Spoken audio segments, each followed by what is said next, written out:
দেখছি মা যত মহিলারা বাচ্চা নিয়ে গেছে সবার চাইতে আমি তোমাকে বেশি মাল দিয়ে ভরে দেব। হযরতে হালিমা বাচ্চাকে কোলে নিয়ে উনি বুঝে গেছেন যে আল্লাহ যে স্বপ্ন যোগে দেখিয়েছিলেন ওই বাচ্চা আমি পেয়ে গেছি, আমার আর কোনো দুঃখ থাকবে না। এবার বাবা কামজোর যেটা চলতে পারছিল না, আমার নাবির সাদকাতে উঠে জান চলে এসেছে, উঠ দাঁড়িয়ে পড়েছে। হযরতে হালিমা বেরাদার হযরতে হালিমা উটনির উপরে সওয়ার হলেন আর আমার নবীকে পিছনে বসিয়েছেন।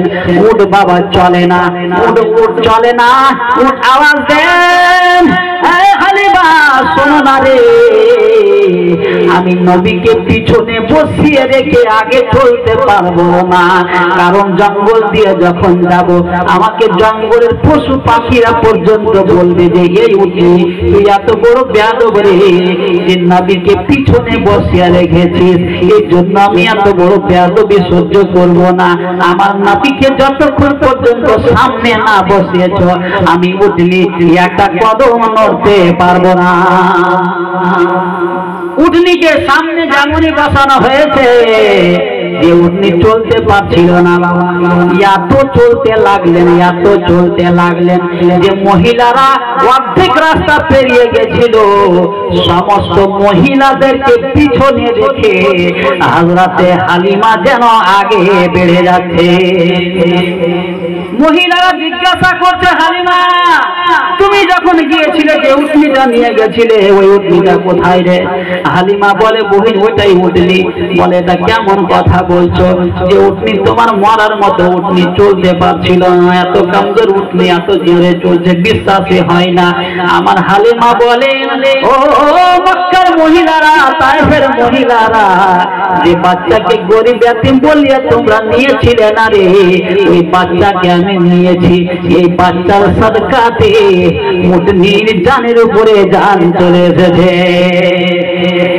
মাহলে মার দুর্বল উঠে হয় নবী যখন সওয়ার, মাহলে মার দুর্বল উঠে হয় নবী যখন সওয়ার, এত শক্তি পেল সে মোট,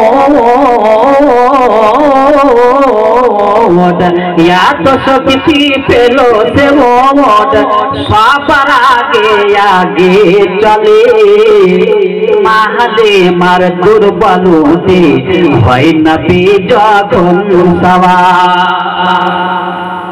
সমস্ত মহিলাকে পিছনে রেখে দিয়া আমার নবী যেন আগে বেড়ে যাচ্ছেন।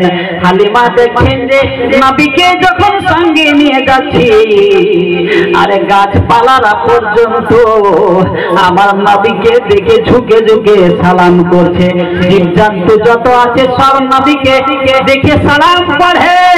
আমার হালিমা বলে, আল্লাহ আমার বোধহয় ভাগ্য চমকে গেল, তাকদীর চমকে গেল, কোন বাচ্চা নিয়ে আসলাম।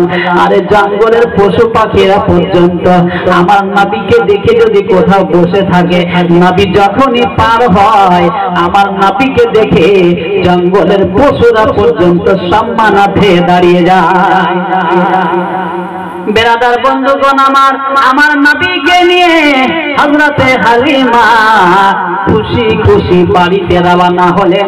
বাড়ির মধ্যে এবার পৌঁছে গেলেন। হযরতে হালিমা বলেন, আমার বাড়িতে একটা বকরি ছিল, একটা গাই ছিল। এই বকরিগুলো জীবনে দুধ দিত না। আমার বাড়িতে একটা গাই ছিল, এই গায়ে কোনোদিন দুধ দিত না।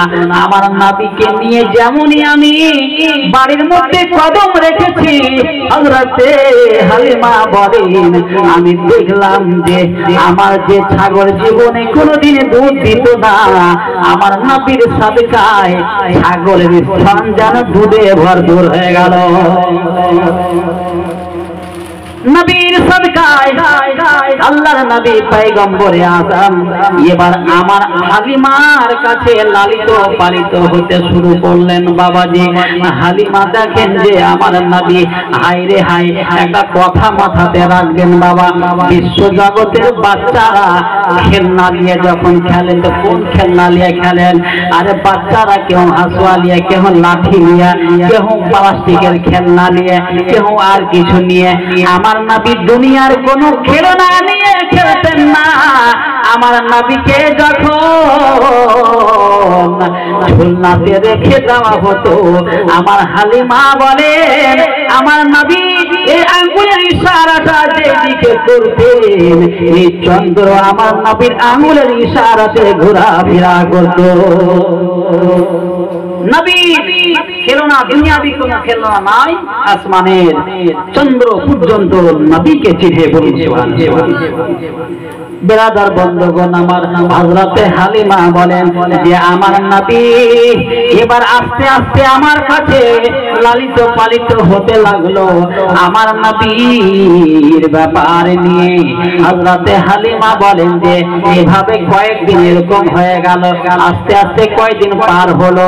আমার নবীর যেদিন 1 মাস নিয়ে আসা হলো হালিমার বাড়িতে, এদিকে আমেনা নিজের শ্বশুর মশাই আব্দুল মুত্তালিবকে বলছেন, আব্বা জান আমার তো একটাই ছেলে, 1 মাস হয়ে গেল, আমার ছেলেটা কেমন আছে না আছে একটু খবর নিয়ে দেখুন না, আমার যেন প্রাণে আর সহে না, দেখার ইচ্ছা করছে। আব্দুল মুত্তালিব বলেন, মা চিন্তা করিস না রে মা, আজকে আমি লোক পাঠিয়ে খবর নিচ্ছি আমার নবী কেমন আছে। বেরাদার বন্ধুগণ আমার নবীকে দেখার জন্য আমার আব্দুল মুত্তালিব নিজের ছেলে হযরতে আব্বাসকে পাঠিয়ে দিচ্ছেন, আব্বাস যাও না রে বেটা, একবার দেখে আসো না আমার নবী কেমন আছেন, কেমন লালিত পালিত হচ্ছে, কেমন করে তাকে রেখেছে। হযরতে আব্বাস মক্কা থেকে তায়েফ নগরে আসলেন বাচ্চাকে দেখার জন্য। কোনটা বাড়ি এতো সে চিনে না বাবাজি। ওই জায়গাতে এসে একটা মহিলাকে জিজ্ঞাসা করলো, হারে মহিলা একটু বল না রে এই জায়গাতে হালিমার বাড়ি কোথায়, হারিসের বাড়ি কোথায়? ওই মহিলারা বলল এই যে সামনে দেখছো বাড়িটা, এই বাড়িটাই হলো হালিমার। বলে হালিমার বাড়ি গিয়ে দেখছে হালিমার বাড়ি বাহির থেকে যেন দরওয়াজা লক করে দেওয়া হয়েছে, তালা মেরে হালিমা কোথায় চলে গিয়েছেন। বেরাদার বন্ধুগণ মহিলারা বলল, আব্বাস যদি হালিমার সাথে দেখা করতে হয় তাহলে তোমাকে একটু দাঁড়াতে হবে, একটু সূর্য যখন ডুবতে লাগবে বিকালের দিকে হালিমা জঙ্গলে মাঠে স্বামীকে নিয়ে মাঠে বকরি ছাগল চড়িয়ে বেড়ায়। বকরি ছাগল চড়িয়ে যখন বাড়ি ফিরবে তখন তোমাদের ওই হালিমার সাথে দেখা হবে। হযরতে হালিমার অপেক্ষা করলেন। কিছুক্ষণ পর হযরতে হালিমা বাড়ি ফিরলেন, দরওয়াজা বন্ধ, হালিমার কোলে কোনো বাচ্চাও নেই। আব্দুল মুত্তালিব যে আব্বাসকে পাঠিয়েছেন, আব্বাস বলছেন, ব্যাপার কি হালিমা? আমার ভাতিজাকে যে পাঠিয়েছিলাম, দিয়েছিলাম তোমাকে পালন করতে, বাচ্চাটা কোথায়? হযরতে হালিমা বলেন, বাচ্চাটা ভিতরে। আমার আব্বাস বলেন, বাচ্চাকে এইভাবে যে তুমি রেখে চলে গেছো, বাচ্চাকে দেখভাল করবে? আমার হালিমা বলেন যে এ আব্বাস শোনো, যেদিন থেকে তোমাদের বাড়ি থেকে এই বাচ্চাটা নিয়ে এসেছি আমাকে লালন পালন করতে হয় না, এই বাচ্চাটা স্বয়ং লালন পালন আমার আল্লাহ করছে।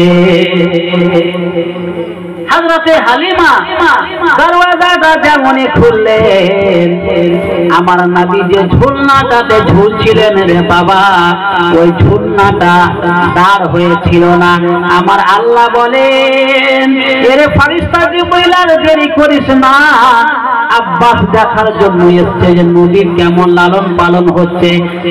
আপনি জিবরাইল আর দেরি করো না, তাড়াতাড়ি যাও আমার নবীর ঝুলনাটা তোমরা রহমতের ফেরেশতা ঝুলিয়ে দাও। আমার নবী শুয়ে থাকতেন আর রহমতের ফেরেশতারা দোলনাটাকে দোলাতেন। এ বেরাদার বন্ধুগণ, বাচ্চার খবর ভালো ভালো নিয়ে হযরতে আব্বাস এবার বাড়ি চলে গেলেন।